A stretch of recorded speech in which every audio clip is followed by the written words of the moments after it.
اعوذ باللہ من الشیطان الرجیم بسم اللہ الرحمن الرحیم رب اشرح لی صدری ویسر لی امری واحلل عقدۃ من لسانی یفقہوا قولی واجعل لی وزیرا من اہلی رب یسر ولا تعسر وتمم بالخیر وبک نستعین آمین۔ السلام علیکم ورحمۃ اللہ وبرکاتہ۔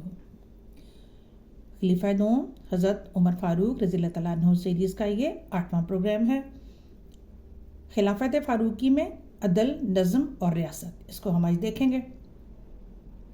ذرا سوچئے، اگر کسی عدالت میں ایک غریب آدمی کھڑا ہو اور سامنے اس کا مقابلے ایک طاقتور شخص ہو، تو کیا ہمیں یقین ہے کہ فیصلہ صرف حق پر ہوگا؟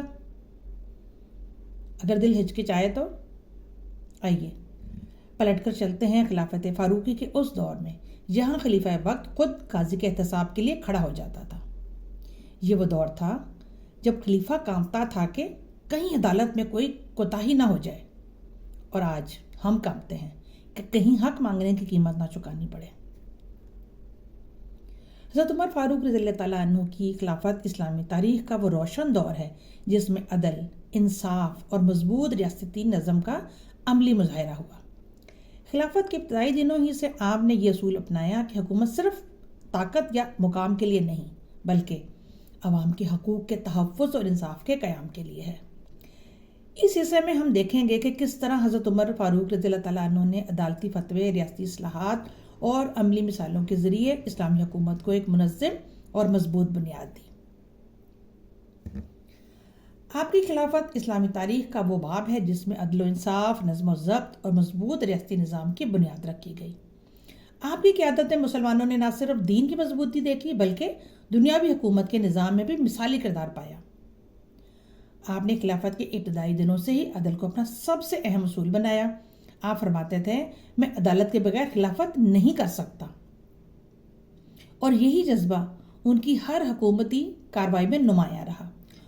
فقراء اور عام لوگوں کے حقوق کی حفاظت، مظلوموں کی مدد اور حکومتی عہدیداروں کے اعمال کی نگرانی، سب کچھ عدل کے تقاضوں کے مطابق ہوتا تھا۔ قاضی کا احتساب آپ نے کیسے کیا؟ عدل فاروقی کی عملی تصویر دیکھی ہے۔ حضرت عمر فاروق کی خلافت میں عدل و انصاف ہر سطح پر لازمی تصور کیے جاتے تھے۔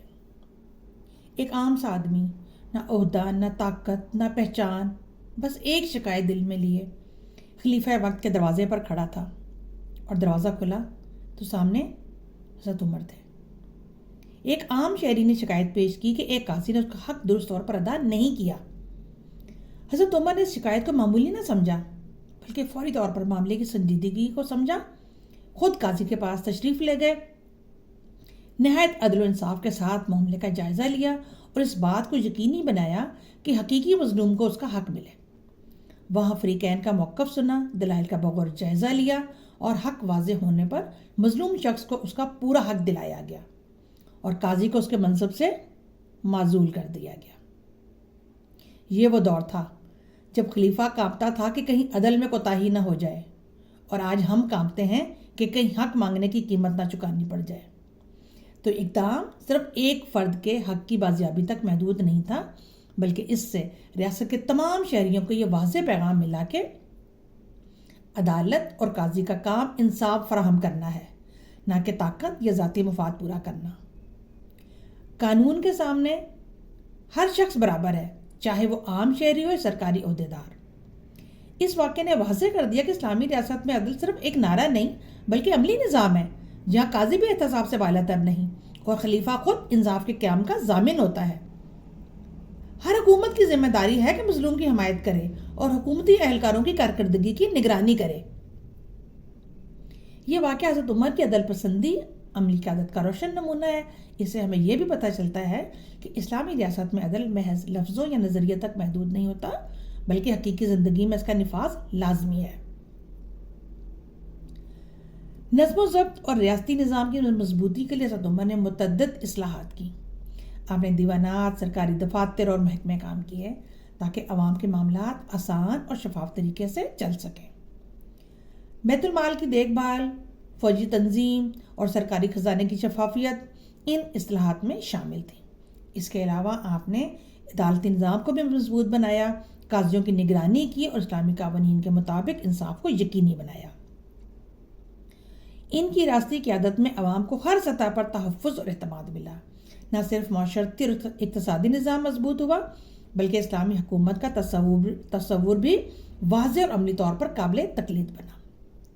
حضرت عمر کی عدل پر مبنی خلافت نے بعد کی اسلامی حکومتوں کے لیے ایک معیار قائم کیا جسے آج بھی مثال کے طور پر پیش کیا جاتا ہے۔ حضرت عمر نے ریاستی دفاتر یعنی دیوانات اور محکمے قائم کیے تاکہ عوام کے امور شفاف اور منظم ہوں۔ آپ نے بیت المال، فوج اور سرکاری خزانے کی دیکھ بھال کے لیے مضبوط انتظامات کیے۔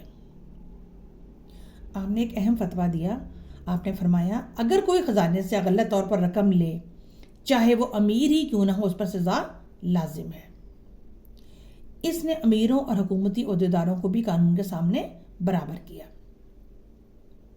ایک اہم واقعہ آپ کے دور میں پیش آیا کہ ایک دن حضرت عمر نے دیکھا کہ ایک سرکاری ملازم نے رشوت لی۔ آپ نے نہ صرف اس ملازم کو برطرف کیا بلکہ اس کا کیس کھلی عدالت میں پیش کیا تاکہ ہر شخص جان لے کہ کوئی بھی قانون سے بالاتر نہیں ہے۔ تو انصاف اس طرح سے قائم کیا جاتا ہے۔ پھر آپ نے عوام کے حقوق کے تحفظ کے لیے بھی کئی اقدامات کیے۔ عام لوگوں کے لیے شکایات کے دروازے کھلے رکھے گئے، بیت المال کی شفافیت کو یقینی بنایا گیا، کسانوں اور تاجروں کے لیے اصول اور قوانین وضع کیے تاکہ معاشرتی انصاف قائم رہے۔ ایک اور واقعہ آپ کے دور میں پیش آیا کہ آپ نے ایک دن بازار کا دورہ کیا اور دیکھا کہ کچھ دکاندار قیمتیں بڑھا رہے ہیں۔ آپ نے خود بازار میں جا کر قیمتیں مقرر کیں اور آپ نے کہا عوام کو دھوکہ دینا گناہ ہے۔ یہ دور خلافت، عدل اور نظم کا دور تھا جس میں ایک مضبوط اور منظم ریاست کی تصویر ابھر کر سامنے آئی اور حضرت عمر کی قیادت میں اسلامی معاشرہ امن، انصاف اور استحکام کا نمونہ بن گیا۔ اگر ہم آج کے سارے پروگرام کو سم اپ کریں تو ہم دیکھتے ہیں کہ آپ کی خلافت میں عدل، انصاف اور ریاستی نظام کی مثال نہ صرف آپ کے دور کے حضرت عمر کی خلافت میں عدل، انصاف اور حضرت عمر فاروق کی خلافت میں عدل، انصاف اور ریاستی نظام کی مثال نے نہ صرف ان کے دور کے عوام کے دل جیتے بلکہ آنے والی نسلوں کے لیے بھی رہنمائی قائم کی۔ آپ نے ثابت کیا کہ حقیقی قیادت صرف طاقت یا اختیار سے نہیں بلکہ عوام کے حقوق کے تحفظ، قانون کی بالادستی اور انصاف کی فراہمی سے ہوتی ہے۔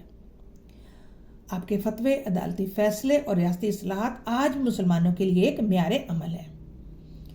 آپ کی خلافت نے یہ واضح کر دیا کہ اسلامی حکومت میں نظم، شفافیت اور عدل کا ہونا لازمی ہے، اور یہی اصول آج بھی معاشرتی اور حکومتی زندگی کے لیے ایک روشنی کا مینار ہے۔ حضرت عمر کی خلافت ہمیں سکھاتی ہے کہ اس ریاست کا حقیقی معیار عوام کی حفاظت، انصاف کی فراہمی اور قانون کے برابر نفاذ میں پوشیدہ ہے۔ یہی خلافت عدل و انصاف کی زندہ مثال ہے۔ آپ کی خلافت سے ہمیں عملی سبق یہ ملتا ہے کہ انصاف میں کوئی رعایت نہ کریں چاہے حالات یا لوگ جتنے بھی اہم ہوں، اور آج کے دور میں بھی ہمیں ہر سطح پر عدل قائم رکھنے کی ضرورت ہے۔ سوچئے اگر آج کے حکمران فاروقی عدل اور نظم کو اپنا لیں تو کیا ہماری ریاست پھر سے امن اور انصاف کی مثال بن سکتی ہے؟